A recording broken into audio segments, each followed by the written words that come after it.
புதிய பேருந்து நிலையத்தை 2 தினங்களுக்கு திறந்து மக்கள் பயன்பாட்டிற்கு கொண்டுவர முதலமைச்சர் கொண்டுவர நடவடிக்கை எடுக்க வேண்டும் என அதிமுக கோரிக்கை விடுத்துள்ளது.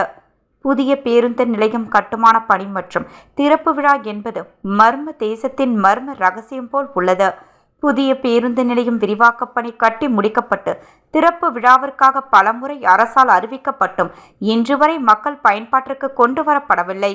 அதிமுகவின் பல கட்ட போராட்டத்திற்கு பிறகு இன்று பேருந்து நிலையம் திறக்கப்படும் என அனைத்து நாளிதழ்களிலும் அரசால் அறிவிப்புகள் வெளியிடப்பட்டன. அதேபோல் திறப்பு விழாவிற்கு மின் அலங்கார விளக்குகளும், பேருந்து நிலையம் வாயிலில் திறப்பு விழாவிற்காக வாழைமரம் உள்ளிட்ட தோரணங்கள் ஜோடிக்கப்பட்ட நிலையில் மீண்டும் திறப்பு விழா நிறுத்தப்பட்டுள்ளது. திறப்பு விழாவிற்கு துணைநிலை ஆளுநர் சம்மதம் தெரிவிக்கவில்லை என தகவல் வருகின்றன. மக்களின் தேவைக்காக பேருந்து நிலையம் திறப்பு விழாவிற்கு தயாராக இருந்த நிலையில் தங்களின் வீட்டை அதிகாரத்தை பயன்படுத்தி திறப்பு நிகழ்ச்சியை துணைநிலை ஆளுநர் மாளிகையால் தடுக்கப்பட்டுள்ளது. இது துரதிர்ஷ்டவசமானதாகும்.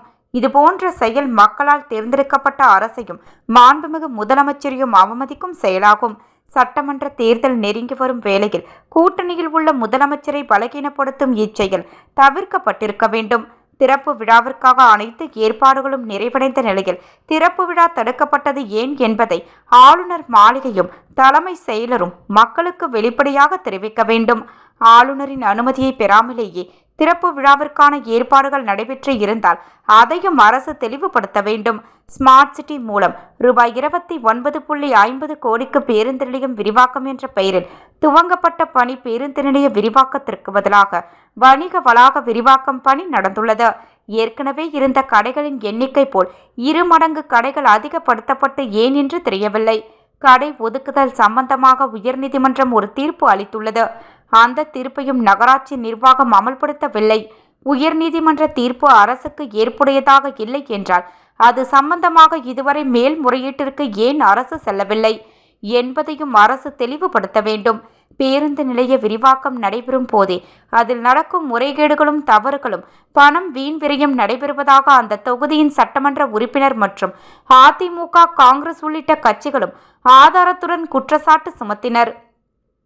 அரசின் நிதியை முறையற்ற முறையில் ஒப்பந்தம் என்ற பெயரில் கொள்ளையடிக்க காரணமாக இருந்த சம்பந்தப்பட்ட எந்த அதிகாரிகள் மீதும் இதுவரை எந்த நடவடிக்கையும் இல்லை. மாறாக அரசின் சார்பில் அதில் நடைபெற்றுள்ள முறைகேடுகள் சம்பந்தமாக ஒரு சிறு அளவில் கூட உயர்மட்ட விசாரணையை அரசு நடத்தவில்லை. துணைநிலை ஆளுநரும் முதலமைச்சரும் அதற்கான உத்தரவையும் பிறப்பிக்கவில்லை.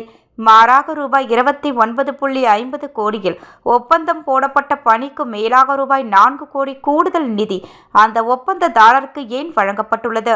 அரசு நிர்வாகம் என்பது ஒளிவு மறைவற்ற வெளிப்படையான நேர்மையான நிர்வாகமாக இருக்க வேண்டும்.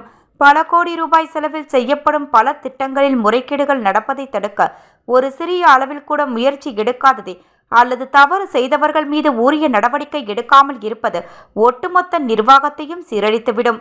புதிய பேருந்து நிலையத்தில் ஏற்கனவே கடை வைத்தவர்களுக்கு நகராட்சியால் உரிய அனுமதி டோக்கன் வழங்கப்படும். அவர்களுக்கு ஏன் கடை ஒதுக்கீடு இதுநாள் வரை அரசால் செய்ய முடியவில்லை?